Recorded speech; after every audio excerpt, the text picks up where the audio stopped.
What kind of decision maker are you? Now, some people don't like to look inward. Okay, so, and it's difficult to look inward. What you can do is one or both of these things as we go through the next few slides. I'm going to give you very, very briefly how you can assess yourself in terms of your style.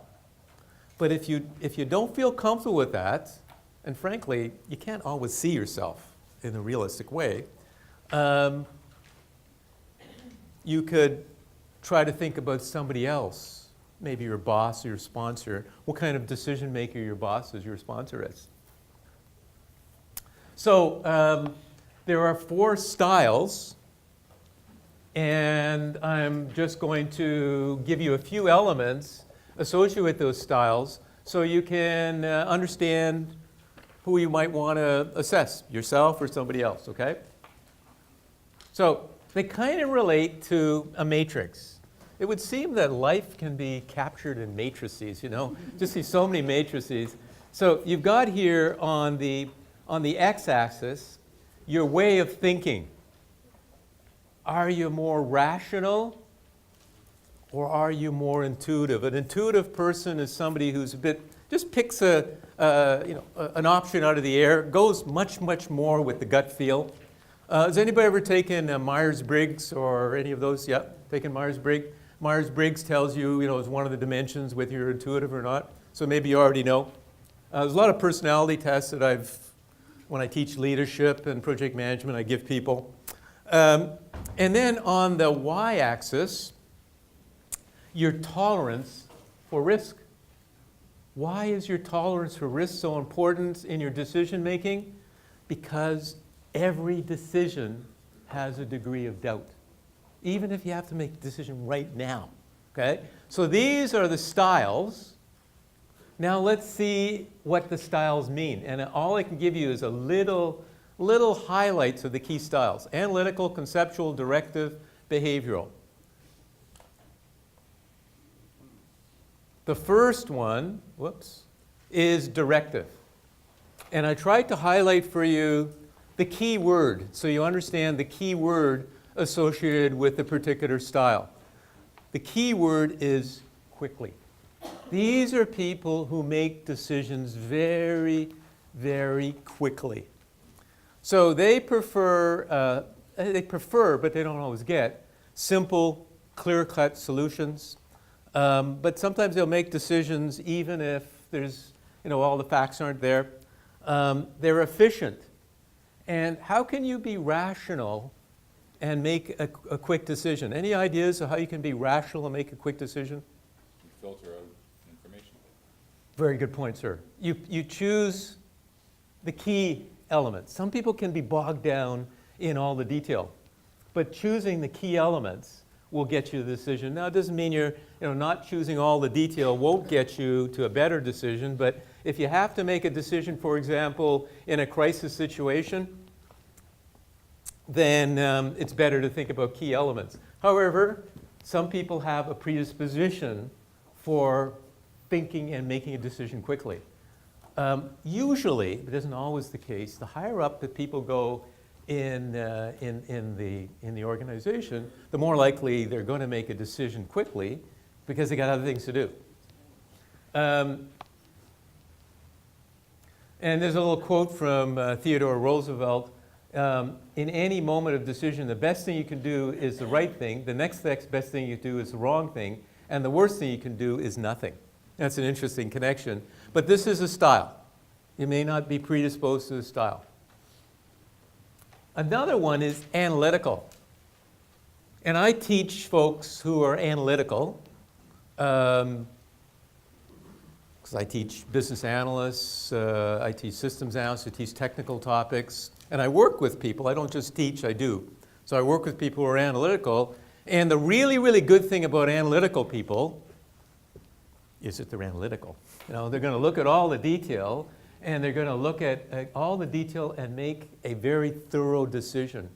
What's the downside of an analytical person? I've had groups, like at one of the banks, I've had maybe 100 people working for me as a project manager, and I had a group of just business analysts, 7 or 8 business analysts. Come on, move on. You've done enough, right? So it's analysis process, yeah. But it depends on the individual. Some people are able to filter through the data very, very quickly. So True. it's a bit of a mix between It is. that, being direct and Yes. being an You analytical. can very quickly look at the detail and also make a quick Yeah, decision. And there's some people who are very, very slow. Yes. who are filtering. Yes. It depends on the individual. It depends, but also sometimes too much data. Right? I mean, there's 2 sides to all of these, right? And you're absolutely right. There could be a mixture of these personalities. I mean, you don't fit into just one. And you don't fit in, you might have 2. One would be your primary, one be your secondary approach. So analytical, very data-centered, very careful. My father, an engineer. Wow. I mean, he'll analyze things forever. Carefully think about the alternatives, and sometimes it's a good thing, but sometimes it's a bad thing. Think about yourselves, think about your organizations, think about your projects. Answer this question for me. How much planning is enough? That's got to do with detail. How much planning is enough? Okay, I mean, one answer could be whenever my boss tells me it's over, right? Can anybody give me an idea of how much planning is enough? How do you determine how much planning is enough? With your schedule, you gotta put it in your modules. You put in your schedule? You know the scope? How much risk is involved? High five. All of those points are good, but often it's you analyze and you do detailed planning in relation to your risk, in proportion to your risk. Not necessarily duration, right? If you're going to have surgery, right? It's a 2-hour surgery. It doesn't necessarily mean that people should only spend 2 hours planning, right? They may forget the anesthetic. Are you okay with doing surgery without anesthetic? Not so much, right? So, another one is conceptual. Are you conceptual? Or again, if you want to think about other people, are they conceptual? Are the sponsors conceptual? They consider a broad amount, and they're very socially oriented. Anybody you know is sort of politically sensitive? Yeah, so I mean, sometimes these people in the executive, sometimes all they care about is, I don't want to ruffle the boat. I don't want to overturn the boat, right? So socially oriented, think of many broad alternatives. They're very creative, so that's conceptual. And then behavioral, these are the ones that are more touchy-feely. They'll make a decision not so much based upon whether it's right or wrong in terms of relevance, sufficiency, and the facts, but whether it's going to hurt anybody's feelings. I think we all care about other people's feelings, but just being too much predisposed towards that. Think about it yourself. A project manager has to be balanced. If you're oriented to only one of these things, then you're unlikely to make good decisions every time. Okay, so now that we've covered the fundamentals, what were some of the fundamentals?